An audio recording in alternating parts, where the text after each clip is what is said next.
Hello সবাইকে, welcome back to the channel. আজকে আমি যাচ্ছি পুরী টু হাওড়া বন্দে ভারতে ট্রাভেল করব। আজকে আমরা একটা ট্রেন জার্নি ব্লগ নিয়ে চলে এসেছি। আমার বন্দে ভারত এক্সপিরিয়েন্স খুবই ভালো, তোমাদের সাথেও শেয়ার করলাম। আমরা যাচ্ছি বন্দে ভারতের যেটা মানে নর্মাল কোচ, আমি ঠিক খেয়াল নেই সেটাতে যাচ্ছি। আমি বসে পড়লাম, এবারে ট্রেন ছেড়েও দিল পুরী থেকে হাওড়ার উদ্দেশ্যে। Vande Bharat is superfast train of India, মানে only one and only superfast train of India.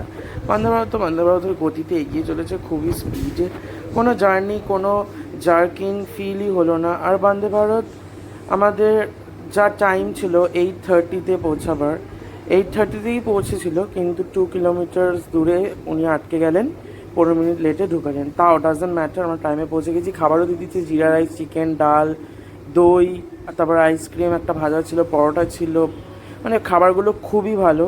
ট্রেনেও যে এত ভালো খাবার পাওয়া যায়, সবাই বন্দে ভারত এক্সপিরিয়েন্স করে দেখো।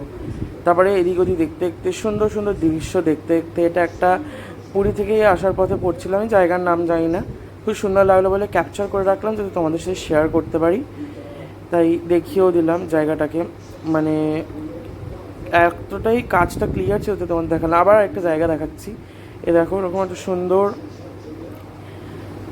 জায়গা। তারপরে আমাদের চলে এলো ইভিনিং স্ন্যাক্স। ইভিনিং স্ন্যাক্সে ছিল, আমি আগে খেয়ে ফেলেছি, ওইদিকে জুস, রিয়েল জুস, তারপরে পপকর্ন, কফি, তারপরে খাস্তা কচুরি। কফি খেতে খেতে ইভিনিংটা ভালোই হলো। আমি একটা ন্যাপ নিয়ে কফি খেয়ে তারপরে বসে রইলাম, বসে বসে এদিক ওদিক দৃশ্য দেখছি। দেখতে দেখতে আশেপাশের লোকের সাথেও কথা বলছিলাম। সন্ধে নেমে গেল, আস্তে আস্তে আমাদের ট্রেন হাওড়াতে পৌঁছেও গেল, আমরা নেমে পড়েছি, এবার বাড়ির উদ্দেশ্যে যাচ্ছি। So bye bye.